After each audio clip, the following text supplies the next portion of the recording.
Hi guys, welcome to our daily encounter. Yesterday we talked quite a bit about suffering, and today we're going to kind of continue that theme because there's another aspect to suffering that makes suffering even more difficult than it already is. And that is when we see other people who aren't suffering like we are.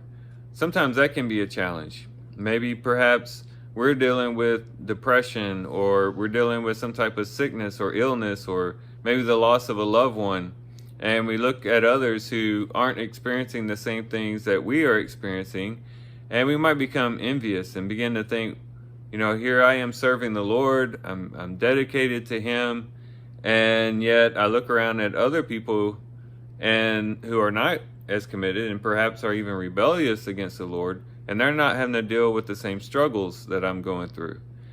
And it might even be connected to our faith. It might be the fact that because we are Christians and because we are trying to do what's right and go against what our inward desires are telling us to do, that causes friction and causes suffering that other people don't have to deal with, who aren't really concerned about righteousness and living for God and doing what is right.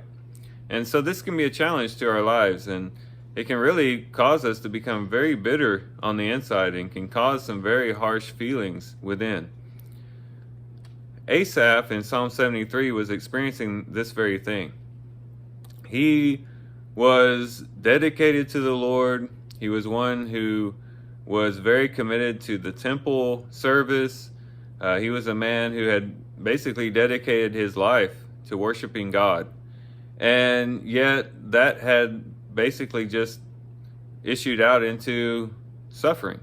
And that in and of itself would have been difficult. But then he also was challenged with looking at the wicked, those people who were not trying to serve the Lord and were very rebellious against the Lord, who were living a life of ease. And they were dying full of good life. He said, they're basically fat with the good of life and at ease.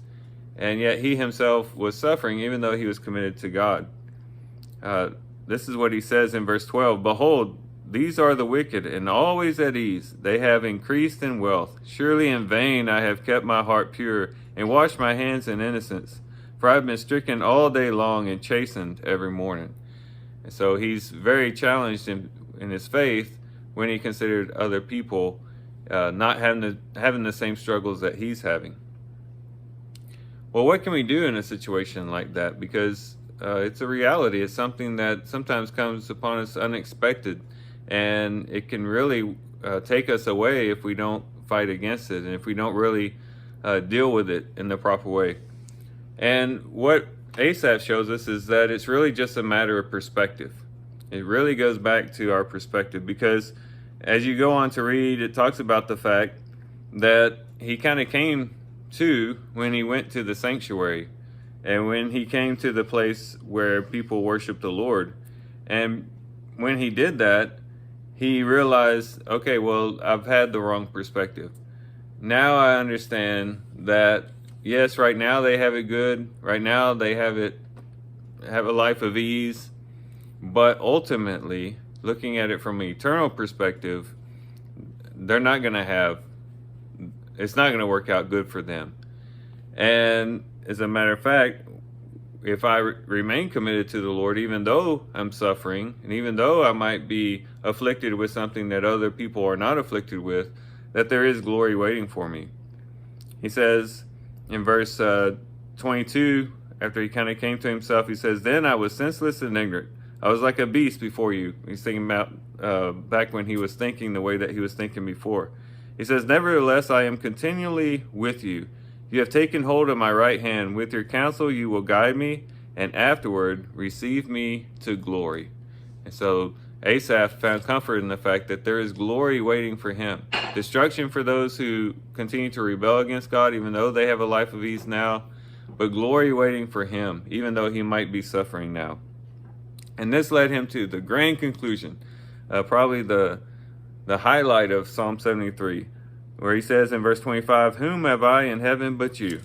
And besides you I desire nothing on earth. My flesh and my heart may fail, but God is the strength of my heart and my portion forever."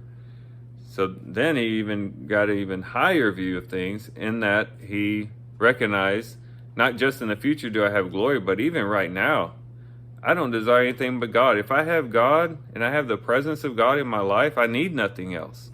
And let those other people have a life of ease and have riches and wealth and be living the good life, even though they're rebelling against God. They're missing actually the good stuff. The good stuff is having a relationship with God, even though you might be missing out on some of the things that they have. And so he said, that is my one desire. That's the only thing that I look forward to. That's the only thing that I desire, is God. And so hopefully we can work through this process ourselves when we encounter a similar situation. When we're suffering, we're dealing with some type of affliction, and other people, we look around and other people aren't having to deal with what we're going through. Perhaps we can change our perspective and have a shift in perspective and say, you know what, yes, right now, it does seem unfair. It does seem like things are distributed in the wrong way. But I know from an eternal perspective, there is going to be making a right of things in the future, where I'll be received up in glory and receive greater wonderment and blessedness than I could ever imagine having here on earth. And not only that, here in the present, I have God, and I have a relationship with the creator of the universe, which is better than riches and health and all the other things that perhaps other people have. So let's think about these things today, reflect on them. I do thank you guys for watching the video today. Hope you guys have a great day. Love you guys. God bless.